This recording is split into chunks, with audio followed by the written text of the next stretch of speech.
Driving licence बनवाने के लिए पहले आपको लर्नर लाइसेंस के लिए अप्लाई करना होता है और लर्नर लाइसेंस बनने के 1 महीने के बाद आप ड्राइविंग लाइसेंस के लिए अप्लाई कर सकते हैं। लर्नर लाइसेंस की वैलिडिटी 6 महीने की होती है, यानी कि 6 महीने तक ये वैलिड रहता है। आप 1 महीने से लेकर 6 महीने के बीच कभी भी ड्राइविंग लाइसेंस के लिए अप्लाई कर सकते हैं। लर्नर लाइसेंस से आप ड्राइविंग भी कर सकते हैं। मैं यहाँ पर आपको बता दूँ कि पहले क्या था कि आपको ऑनलाइन अप्लाई करना होता था, उसके बाद आरटीओ ऑफिस जाना होता था, वहाँ पर आपका एक एग्ज़ाम होता था और उसके बाद आपका लर्नर लाइसेंस इशू किया जाता था और वहीं से आपको ये लर्नर लाइसेंस लेना होता था। लेकिन अभी वो पूरा सिस्टम खत्म हो चुका है। अभी आप घर बैठे ही ऑनलाइन लर्नर लाइसेंस के लिए अप्लाई कर सकते हो और ऑनलाइन ही घर बैठे एग्जाम दे सकते हो और ऑनलाइन ही अपना तुरंत ही लर्नर लाइसेंस प्रिंट करके अपने पास ले सकते हो, यानी कि तुरंत आप अपना लर्नर लाइसेंस खुद से बना सकते हो। तो चलिए आज की वीडियो में जानते हैं कि किस तरह से आप घर बैठे ऑनलाइन ही लर्नर लाइसेंस के लिए अप्लाई कर सकते हैं, किस तरह से वो एग्जाम दे सकते हैं, एग्जाम में कौन कौन से क्वेश्चन पूछे जाते हैं और किस तरह से आप ऑनलाइन ही लर्नर लाइसेंस को तुरंत ही डाउनलोड कर सकते हैं। तो चलिए कंप्लीट प्रोसेस जानते हैं।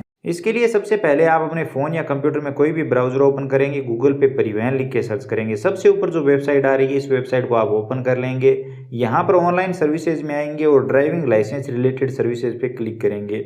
इस पे क्लिक करने के बाद यहाँ पर आपका स्टेट कौन सा है, किस राज्य से है आप, वो यहाँ पर आप सिलेक्ट कर लेंगे। अब यहाँ पर आपको बता दिया जाएगा कि जिस राज्य का चुनाव आपने किया है उस राज्य में कॉन्टैक्टलेस ई-केवाईसी से ड्राइविंग लाइसेंस बनाए जाते हैं या नहीं, तो यहाँ पर बनाए जाते हैं। तो यहाँ पर हम इसे क्लोज करेंगे। उसके बाद अप्लाई फॉर लर्नर लाइसेंस का जो ऑप्शन है इस वाले ऑप्शन पे आपको क्लिक करना है।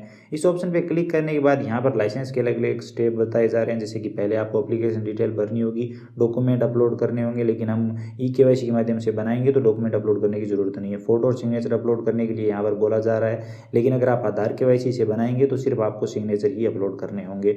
उसके बाद यहाँ पर आप देख सकते हैं वो बताया हुआ है। उसके बाद आपको फीस पेमेंट करना होगा, पेमेंट वेरीफाई होगा। उसके बाद आप अपना पेमेंट रिसिप्ट प्रिंट करेंगे, उसके बारे में यहाँ पर बताया हुआ है। स्लॉट बुक के लिए भी यहाँ पर बोला जा रहा है, लेकिन हम आधार केवाईसी से बनाएंगे तो ये स्लॉट बुक करने की हमें ज़रूरत ही नहीं पड़ेगी। तो चलिए जानते हैं कंप्लीट प्रोसेस। इसके लिए यहाँ पर कंटिन्यू पे क्लिक करेंगे। अब यहाँ पर आपके सामने इस तरह का इंटरफेस आएगा, इसमें आपको कुछ भी चेंज करने की ज़रूरत नहीं है, आप डायरेक्ट सबमिट कर देंगे। उसके बाद हम आधार केवाईसी से बना रहे हैं, आधार ऑथेंटिकेशन से बना रहे हैं, तो इस ऑप्शन को सिलेक्ट करेंगे और सबमिट पे क्लिक करेंगे। इसके लिए आपको ध्यान ये रखना है कि आपके आधार कार्ड में मोबाइल नंबर जुड़े हुए होने चाहिए, उसके बारे में यहाँ पर बताया है, तो ओके कर देंगे। ओके करने के बाद यहाँ पर आपके सामने डिटेल आ जाएगी, जिसमें आपको यहाँ पर आधार नंबर सेलेक्ट करना है। अगर आपके पास आधार कार्ड नहीं है तो आप वर्चुअल आईडी भी सिलेक्ट कर सकते हैं। तो आधार नंबर यहाँ पर दर्ज करेंगे, जनरेट ओटीपी पे क्लिक करेंगे। आधार कार्ड में जो भी नंबर लगा हुआ होगा उस पर ओटीपी आएगा, ओटीपी दर्ज करेंगे। यहाँ पर तीनों चेकबॉक्स पे क्लिक करेंगे, ऑथेंटिकेट पे क्लिक करेंगे। यहाँ पर आवेदक की डिटेल देखेंगे, प्रोसीड पे क्लिक करेंगे। अब यहाँ पर आवेदक की डिटेल आप कंप्लीट वेरीफाई कर सकते हैं। उसके बाद जिस भी आरटीओ ऑफिस के लिए आप अप्लाई करना चाहते हैं, जो भी आपका आरटीओ ऑफिस है वो यहाँ पर आप सिलेक्ट कर लीजिए। उसके बाद पिता के नाम में अगर आप कोई करेक्शन करना चाहते हैं तो वो यहाँ पर आप दर्ज कर सकते हैं।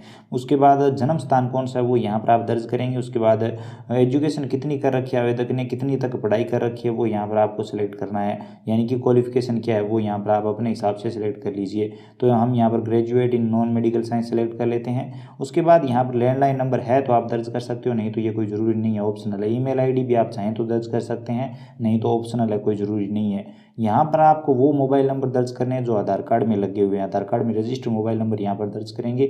बॉडी पर कोई निशान है, कोई चिन्ह वगैरह है तो वो यहाँ पर आप बता सकते हैं और यहाँ पर दूसरा नंबर भी बता सकते हैं। उसके बाद कोई अल्टरनेटिव इमरजेंसी मोबाइल नंबर आप दर्ज करना चाहते हैं तो वो यहाँ पर आप दर्ज कर दीजिए। उसके बाद नीचे आएंगे तो यहाँ पर आप एड्रेस देखेंगे, ज़्यादातर एड्रेस आधार कार्ड से ऑटोमेटिक आ चुका है। जो भी डिटेल यहाँ पर मांगी जा रही है वो यहाँ पर आप भर दीजिए, जैसे कि आपकी तहसील कौन सी है, जिला कौन सा है, आपका विलेज या टाउन कौन सा है, वो यहाँ पर आप सिलेक्ट कर लीजिए अपने हिसाब से। उसके बाद यहाँ पर पूछा जा रहा है कि आप कितने सालों से इस एड्रेस पर रह रहे हो, तो आपकी जितनी उम्र है, अगर आप जन्म से यहीं पर रह रहे हो तो वो आप देख लीजिए। ऊपर यहाँ पर आप आएंगे तो देखेंगे आपकी उम्र यहाँ पर बताई जा रही है, वो उम्र यहाँ पर दर्ज कर दीजिए और यहाँ पर महीना दर्ज कर दीजिए। अगर महीना नहीं है तो उम्र दर्ज कर दीजिए, साल दर्ज कर दीजिए और महीने में आप 0 दर्ज कर दीजिए। नीचे आएंगे और यहाँ पर आपको सिलेक्ट करना है कि आपको कौन सा लाइसेंस बनाना है। तो हम लाइट लाइसेंस के लिए अप्लाई कर रहे हैं तो हम पहला ऑप्शन सेलेक्ट करेंगे। देखिए लाइट मोटर व्हीकल या फिर मोटरसाइकिल विद गियर, तो ये दोनों ऑप्शन आपको सिलेक्ट करने हैं। तो चलिए हम लाइट मोटर व्हीकल को भी सिलेक्ट कर लेते हैं और यहाँ से ऐड कर देते हैं। तो इस तरह से ये दोनों ऑप्शन ऐड हो गए हैं। अगर कोई गलत ऐड हो जाता है तो यहाँ से सिलेक्ट करेंगे और इसे हटा देंगे। इसी तरह से हम चलिए दोबारा से ऐड कर लेते हैं। तो हम ये 2 ऑप्शन ऐड कर लिए हमने। अब यहाँ पर पूछा जा रहा है क्या आवेदक ने कोई ड्राइविंग स्कूल से ट्रेनिंग ली है। तो अगर आपने ली है तो चेकबॉक्स पे क्लिक करके आप डिटेल दे सकते हैं, नहीं तो आप सेल्फ डिक्लेरेशन फॉर्म 1 पे क्लिक करेंगे। और यहाँ पर आप ध्यान से देख लीजिए, अगर आपको मिर्गी वगैरह के अटैक आते हैं, मैं आपको एकदम साफ साफ बता देता हूँ ताकि आपको सही से समझ में आ पाए। अगर आपको मिर्गी वगैरह के अटैक आते हैं तो यहाँ पर आपको यस करना है, नहीं तो आपको नो करना है, अगर अटैक नहीं आते तो चलिए हम यहाँ पर नो कर देते हैं। उसके बाद यहाँ पर कहने का मतलब ये है कि अगर आपको दोनों आंखों से एकदम सही से दिखाई देता है रात को तो यहाँ पर आप यस कर दीजिए। उसके बाद अगर आपके हाथ और पैर में कोई दिक्कत नहीं है, दोनों हाथ और पैरों में कोई दिक्कत नहीं है, तो यहाँ पर आपको नो करना है। मैं आपको एकदम सरल भाषा में समझा रहा हूँ, बाकी आप चाहें तो पढ़ सकते हैं। उसके बाद यहाँ पर अगर आपको रात में भी सही से दिखाई देता है तो यहाँ पर आपको नो करना है। उसके बाद अगर आपको सुनने में कोई दिक्कत नहीं है तो आपको नो करना है। उसके बाद यहाँ पर आप नीचे आएंगे और यहाँ पर आपको कोई और बीमारी नहीं है, कोई और डिजीज़ नहीं है, तो यहाँ पर आपको नो करना है। तो इस तरह से यहाँ पर आप ध्यानपूर्वक देख लीजिए, यहाँ पर जो मैंने भरे हैं वो देख लीजिए। बाकी अगर आप पढ़ना चाहें तो इन्हें ट्रांसलेट करके भी पढ़ सकते हैं। चलिए हम यहाँ पर नो कर देते हैं। उसके बाद चेकबॉक्स पे क्लिक करेंगे और सबमिट पे क्लिक करेंगे। अब सभी डिटेल सही से सिलेक्ट की है तो यहाँ पर ओके करेंगे, फिजिकल फिटनेस सर्टिफिकेट सबमिट हो जाएगा, बैक पे क्लिक करेंगे। अब यहाँ पर पूछा जा रहा है कि बाई चांस अगर आपकी एक्सीडेंट में डेथ हो जाती है तो आप अपने शरीर के जो पार्ट है वो डोनेट करना चाहते हैं या नहीं, तो वो आप अपने हिसाब से यस या नो सेलेक्ट कर लेंगे। अब यहाँ पर आपको सबमिट करना है तो सबमिट पे क्लिक करेंगे, मोबाइल नंबर एक बार चेक कर लेंगे, उसके बाद ओके कर देंगे। ओके करने के बाद यहाँ पर फिर से ओके के लिए बोला जाएगा, फिर से ओके कर देंगे, उसके बाद फिर से ओके कर देंगे और यहाँ पर आपका फॉर्म सबमिट हो जाएगा और एप्लीकेशन नंबर जनरेट हो जाएंगे। तो यहाँ पर फिर से ओके करेंगे और आप देखेंगे कि आपके एप्लीकेशन नंबर यहाँ पर आ चुके हैं। इन नंबर को आप नोट करके रख लीजिए या फिर इसका प्रिंट आउट निकाल लीजिए। इसी के साथ आपके मोबाइल नंबर पर भी ये एप्लीकेशन नंबर आ जाते हैं, इन्हें आप सेफ रखें। उसके बाद नेक्स्ट पे क्लिक करेंगे और यहाँ पर आपको दिखाई देंगे अलग अलग स्टेप। आवेदक की सभी डिटेल हमने दर्ज कर दी है तो पहला स्टेप हमारा कंप्लीट हो जाता है। दूसरे स्टेप में हमें डॉक्यूमेंट अपलोड करने थे, तो हम आधार केवाईसी से ये लाइसेंस बना रहे हैं तो हमें डॉक्यूमेंट अपलोड करने की यहाँ पर ज़रूरत नहीं है। तीसरे स्टेप में यहाँ पर आप देख सकते हैं हमें डॉक्यूमेंट अपलोड करने, जिसमें फोटो और सिग्नेचर अपलोड होंगे। 2 स्टेप कंप्लीट हो चुके हैं। तीसरे स्टेप को सिलेक्ट करेंगे और प्रोसीड पे क्लिक करेंगे।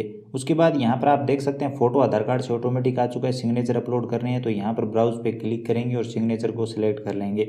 सिग्नेचर कैसे होने चाहिए उसके बारे में यहाँ पर नीचे बताया हुआ है। साइज आपको 10 KB से 20 KB के बीच रखना है।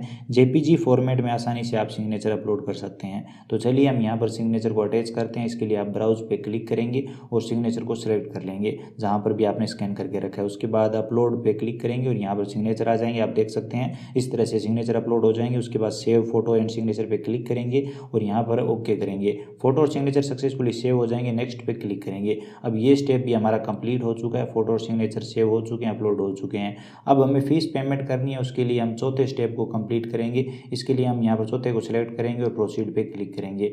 अब यहाँ पर आप पेमेंट देख सकते हैं 350 रुपये आपको पे करने होंगे और यहाँ पर आपको एक पेमेंट गेटवे सेलेक्ट कर लेना है। उसके बाद ये कैप्चा कोड यहाँ पर दर्ज करेंगे सेम टू सेम। उसके बाद पे नाउ पे क्लिक करेंगे। अब यहाँ पर आपको पेमेंट की डिटेल दिखाई देगी। चेकबॉक्स पे क्लिक करेंगे, प्रोसीड पे क्लिक करेंगे, थोड़ा सा वेट करना है, उसके बाद कंटिन्यू करेंगे। अब यहाँ पर हम ATM कार्ड से पेमेंट करेंगे, आप चाहें तो नेट बैंकिंग से भी कर सकते हैं। हम सेकंड ऑप्शन सेलेक्ट करेंगे। उसके बाद यहाँ पर एक पेमेंट गेटवे सेलेक्ट कर लेंगे, चाहे आप SBI सेलेक्ट कर लीजिए या फिर PNB, कोई फ़र्क नहीं पड़ता। अब सभी बैंक के ATM कार्ड से, क्रेडिट कार्ड से पेमेंट कर पाएंगे। प्रोसीड पे क्लिक करेंगे, उसके बाद ओके करेंगे। उसके बाद यहाँ पर पेमेंट डिटेल आ जाएगी, फिर से कंटिन्यू करेंगे, फिर से ओके करेंगे, फिर से ओके करेंगे।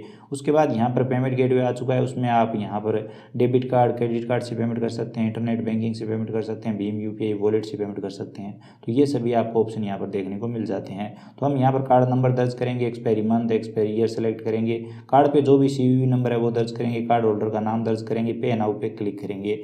बैंक अकाउंट में जो भी मोबाइल नंबर लगा हुआ है उस पर OTP आएगा, OTP दर्ज करेंगे, मेक पेमेंट पे क्लिक करेंगे। जैसे ही पेमेंट सक्सेसफुल होगा यहाँ पर आपके सामने रिसिप्ट आ जाएगी, यहाँ पर सक्सेसफुल का मैसेज आ जाएगा, ओके करेंगे और यहाँ पर प्रिंटर का जो ऑप्शन दिया हुआ है इस पर क्लिक करेंगे और रिसिप्ट का प्रिंट आउट ले लेंगे, क्योंकि बाई चांस अगर पेमेंट फेल वगैरह होता है तो ये रिसिप्ट आपको काम आ सकती है। यहाँ पर कुछ ही सेकंड में ये पेज ऑटोमेटिक रीडायरेक्ट हो जाएगा, तो आपको कुछ भी करने की जरूरत नहीं है, आप थोड़ा सा इंतजार करें और ऑटोमेटिक ये पेज रीडायरेक्ट हो जाएगा। अब अगर आपके सामने इस तरह का इंटरफेस आ जाता है तो आपको होम पे क्लिक करना है। यहाँ पर आपको चेक पेमेंट स्टेटस पे क्लिक करना है, application number, date of birth आवेदक की और जो कैप्चा कोड है वो दर्ज करेंगे और वेरीफाई पे क्लिक करेंगे। आपके पेमेंट की यहाँ पर डिटेल आ जाएगी, इसे आप यहाँ से सिलेक्ट कर लेंगे। उसके बाद यहाँ पर click here for print receipt पे आपको क्लिक करना है। यहाँ पर आपका पेमेंट वेरीफाई हो चुका है तो यहाँ पर आप कैप्चा कोड दर्ज करेंगे और प्रिंट रिसिप्ट पे क्लिक करेंगे। आपकी रिसिप्ट आ जाएगी, ये पेमेंट रिसिप्ट है, इसका इसका प्रिंट आउट निकाल कर आप अपने पास सेफ रख लीजिए, क्योंकि इसमें आपके एप्लीकेशन नंबर, पेमेंट डिटेल वगैरह सब कुछ है। तो चलिए मैं इसका प्रिंट आउट निकाल लेता हूँ।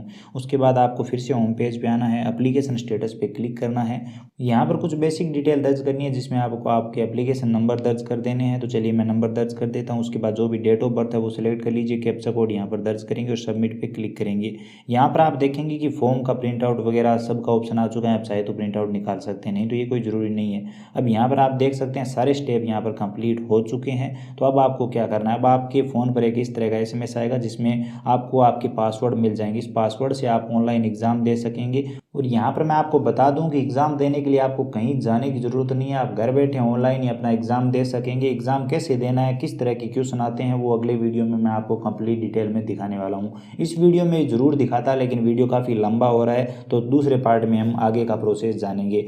बाकी ड्राइविंग लाइसेंस बनाने का जो ऑनलाइन फॉर्म का प्रोसेस है वो कंप्लीट प्रोसेस यही है जो इस वीडियो में मैंने आपको दिखा दिया है। अगर आपने इस तरह से कंप्लीट फॉर्म भर दिया है तो आपका फॉर्म सबमिट हो चुका है और आपको घर पर ही ऑनलाइन एग्ज़ाम देने के लिए पासवर्ड भी मिल चुके होंगे। अगले वीडियो में मैं आपको कंप्लीट डिटेल में दिखा दूंगा कि किस तरह से आपको एग्ज़ाम देना है और एग्ज़ाम देने के बाद किस तरह से आप अपना लाइसेंस प्रिंट कर सकते हैं। तो चलिए मिलते हैं अगले वीडियो में नेक्स्ट पार्ट। तो आज के वीडियो में बस इतना ही। अगले पार्ट में हम जानेंगे कि लर्नर लाइसेंस के लिए आपको ऑनलाइन एग्जाम कैसे देना है और कैसे लर्नर लाइसेंस को तुरंत ही डाउनलोड करना है।